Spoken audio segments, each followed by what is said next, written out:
এগুলো নাটকের রাজনীতি, এগুলো হচ্ছে রাজনীতি নিয়ে একটা নাটক করা। নাটক করুন না, উনি নাটক করুন আর ইলেকশনে হারুন, এটাই তো হচ্ছে বিজেপির এখন নীতি। এবং আজকের কমেডি ক্যারেক্টার হচ্ছে সব থেকে বড় হচ্ছে শুভেন্দু অধিকারী, কমেডি করে যাচ্ছেন গম্ভীর মুখে, আর লোকে সেইটা উপভোগ করছে। কাজের কাজ কিছু হচ্ছে না।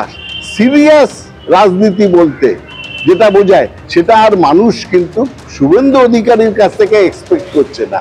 বরং যে কারণে শ্রমিক মোর্চার সভাপতিত্ব নিয়েই তিনি কিছু নিজেদের নীতির ব্যাপার ব্যাখ্যা করেছেন, ওইসব ব্যাপারে তো শুভেন্দু অধিকারী ছিলেন না।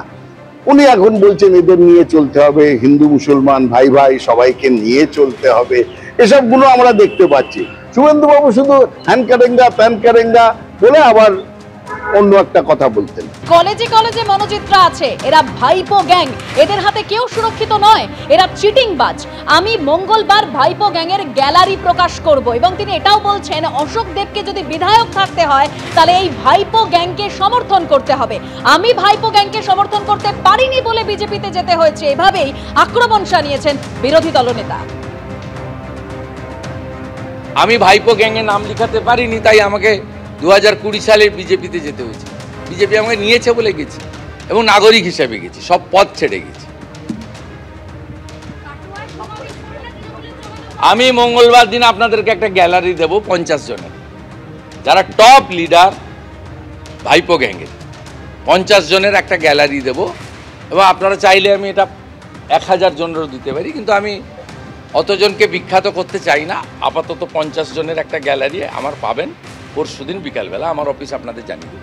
অন্যদিকে রাজন্না হালদার তিনি তৃণমূলের একাংশের বিরুদ্ধে দলের অন্দরের মধ্যে একেবারে দলের যে জুনিয়ররা যারা রয়েছে তাদের মধ্যে এআই করা নগ্ন ছবি ছড়িয়ে দেওয়ার অভিযোগ করেছিলেন। এবং তখন তিনি বলেছিলেন আমি দলকে জানিয়েছি, দল যদি বলে তবে প্রশাসনকে জানাবো। শুনুন। আমার এআই করা একটা সেমি নুড বলতে পারো, নুড বলতে পারো, সেই ছবি বিভিন্ন দাদারা তাদের জুনিয়রদের মোবাইলে পাচার করেছে তৃণমূলের। কিন্তু এই দাদাদের কোনো দল হতে পারে আমি এটা বিশ্বাস করি না, তবুও বলছি তৃণমূলের। এই যে নুড ছবি বলছেন এআই দিয়ে তৈরি আপনার, সেই ছবি কি মনোজিৎ মিশ্র পর্যন্ত গেছে? যে তার নিজের প্রেমিকার অন্তরঙ্গ মুহূর্তের ভিডিও আরো 5টা মানুষকে নিজে পাঠাতে পারে, তো তার কাছে এইরকম ছবি গেলে সে পৈশাচিক উল্লাস পাবে না, পৈশাচিক আনন্দ পাবে না, এটা তো অস্বীকার করার জায়গায় নেই।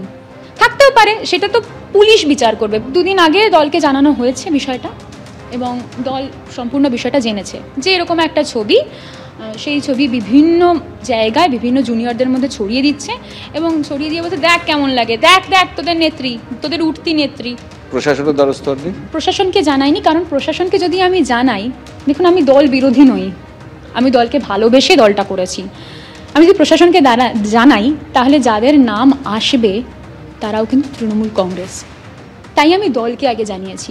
দল যদি আমাকে বলে প্রশাসনকে জানাতে, আমি প্রশাসনকে জানাবো।